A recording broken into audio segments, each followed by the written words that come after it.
Hello, today 21st day of the 30 days of code challenge. The name of the problem is generics.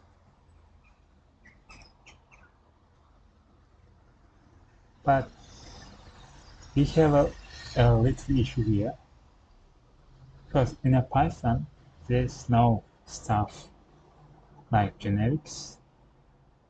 This concept is in some programming languages like C++, C#, Java, Swift, and TypeScript. So we can't solve this challenge with Python, and HackerRank also doesn't provide us a Python programming language. So we are not going to solve anything today. We will meet tomorrow